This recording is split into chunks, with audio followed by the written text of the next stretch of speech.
But the land was lying there. It was of no value to anybody. We want to show Kenyans what leadership, development mind, commitment can do to this nation. We're going to create a financial destination. We're going to create a new city. There is not one bank who does not want to be part of this center. That place has a mall which will have 9 acres of covered space. What? That place we have restaurants. You want to eat Chinese, you want to eat Italian, you want to eat African, you want to eat Indian, you will find the restaurants for your choice. We want to show Kenya has matured. Kenya has come of age. And we do not see why South Africa should have the Santon, and we cannot have our Santon. And I believe, I would like to ask my colleagues, just wait and see, because for the first time, a private company is sponsoring a flyover to stop cars from holding on and waiting to turn. We are creating flyovers, roundabouts. This is going to be setting the standards. Anybody else who will want to develop will have to follow. My goodness. When's it going to be ready, Chris? From end of 2014, 2015, we will be seeing a lot of development going on there. And I think many people will wonder what has become of Kenya, because this place will be like no other. Believe you me, Jeff. And it's right behind Village Market, right? You will be doing your on the bench over there. You'll be crying to be admitted there to do your Jeff on the bench. At Two Rivers. And believe you me, we'll remember the history that one time your relars owned that piece of land. Oh, they must be turning in their grave. No, it's just you didn't have the vision to do anything. It's not me, Chris. It's not me. It's them. You're part of the family. Yeah. You have the name. I have the name. The name, and I'm sure you're going to do good things with it. But Chris, let's face it. You are a philanthropist as well. You fund students. You sponsor students, and you sponsor a lot of projects. There's a couple I met in Kibera. I'm not sure you know them. Kennedy and Jessica Odede. They're running that Shofco in Kibera. Yes. A lot of the investors are foreigners. They are looking for local investors to help educate these kids, to help with their clinics, to help, bring up the people of the slums. Kibera, now they open in Mathare. They're going to Mukuru soon. They're uplifting the slums, Chris. They need people like you. Jeff, we can never be tired of supporting the less fortunate. We support the less fortunate. We have a technical college in Machakos. We put into the county a huge piece of land. And we support a project where we are educating young Kenyans who are learning the technical subjects to be able to support industries. And I believe with my friends all over the country, we should support every part of Kenya. We are not political.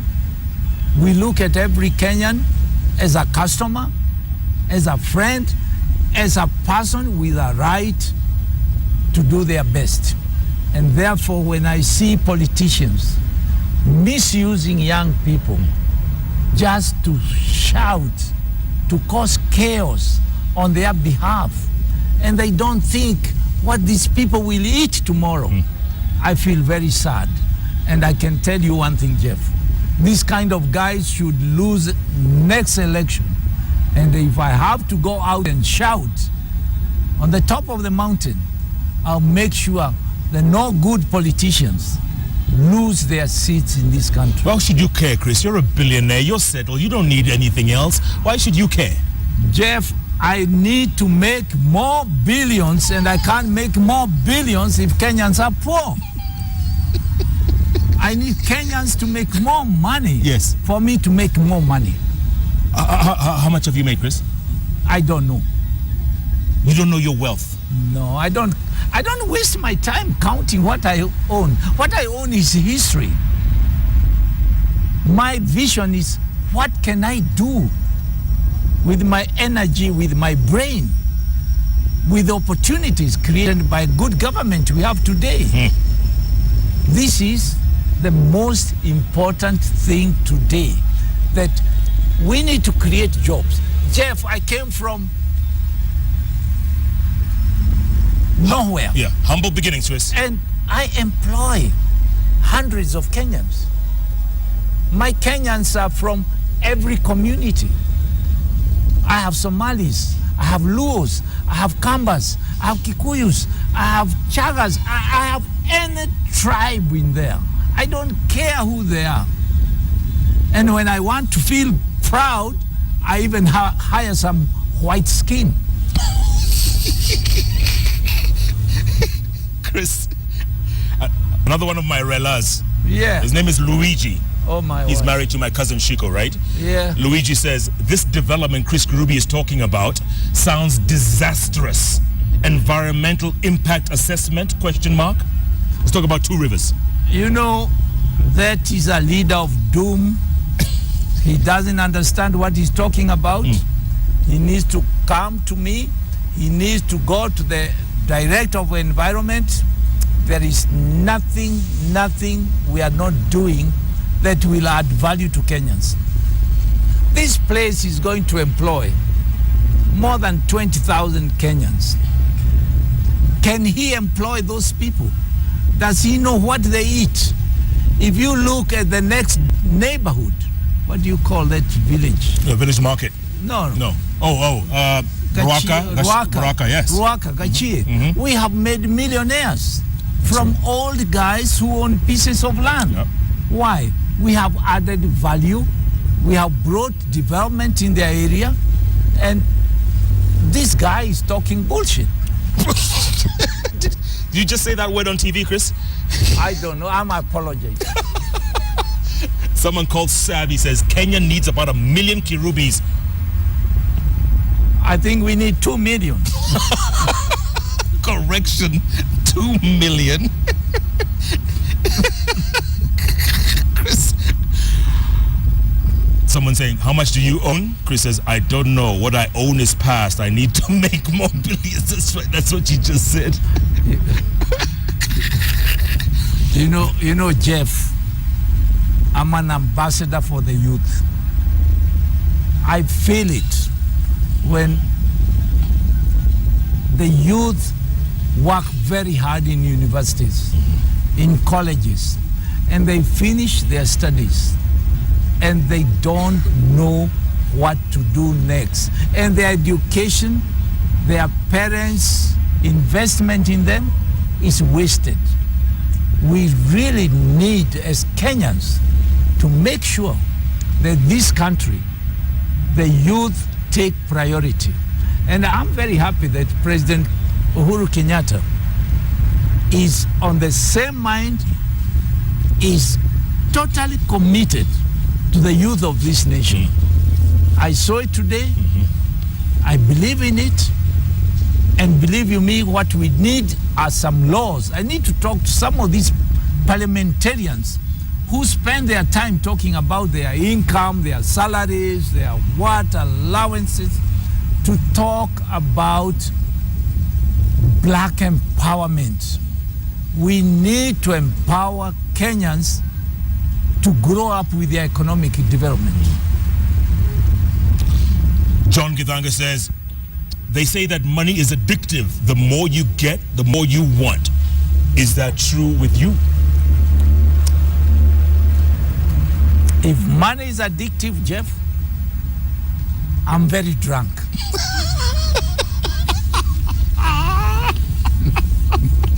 Good answer. Chris, you got an answer for everything, man. No, Yeah. You are the Sultan of swag. I'm just smart. What drives you, Chris? What drives you? Poverty. I like to run away from poverty.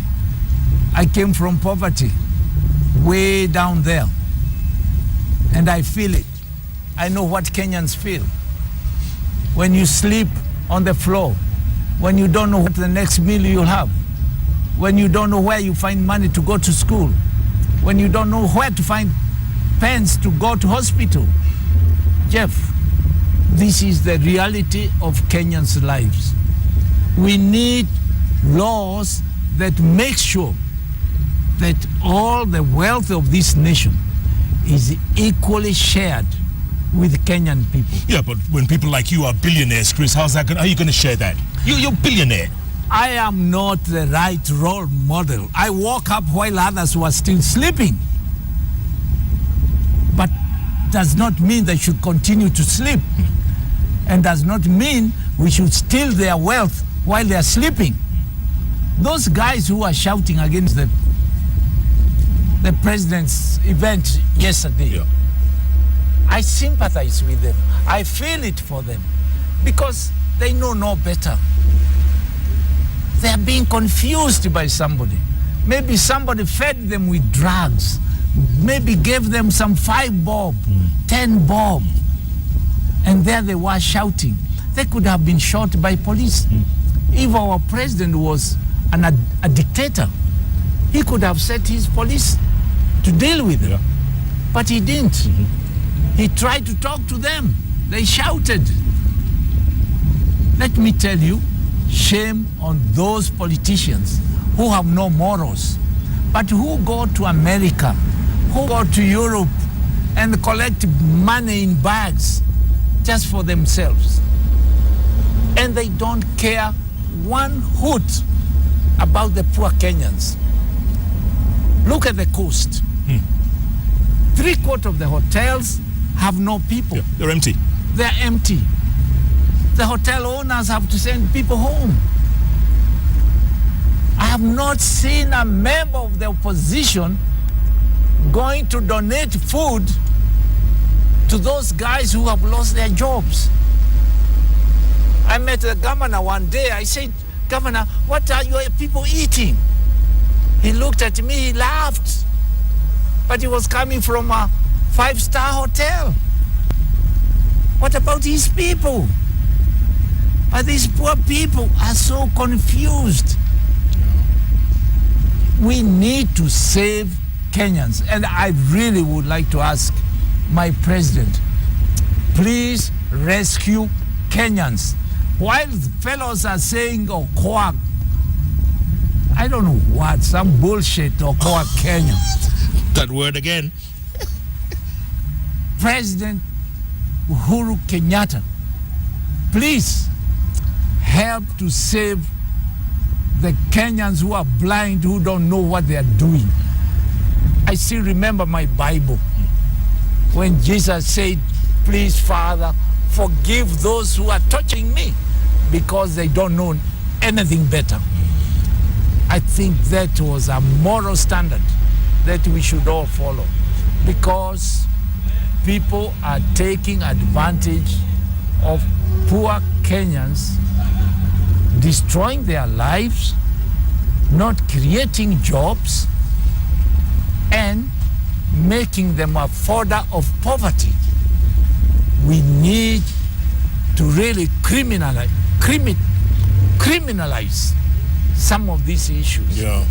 Chris, I want to take a break and talk about that. You know, the way forward. How do we do that? Yes, you say the president should rescue Kenyans. What about people like Chris Kirubi? What about others like you who have the vision of the youth, who know that the youth are the future? What can you do? What can we do to drive this country? Hold the thought. Hold the thought, Chris. Hold the thought. No more BS, okay? I have my nice drink here. At Kirubi, at Koinange Jeff. The hashtag is JKL. Keep them coming. The tweets, Chris. The tweets. Yeah. Madness. I can feel it. Crazy. My phone's on fire. That's because Chris Kirubi is on the bench and he is holding nothing back. the Sultan of Swag is coming out. Guns blazing. JKL takes a break. We'll be back in a moment.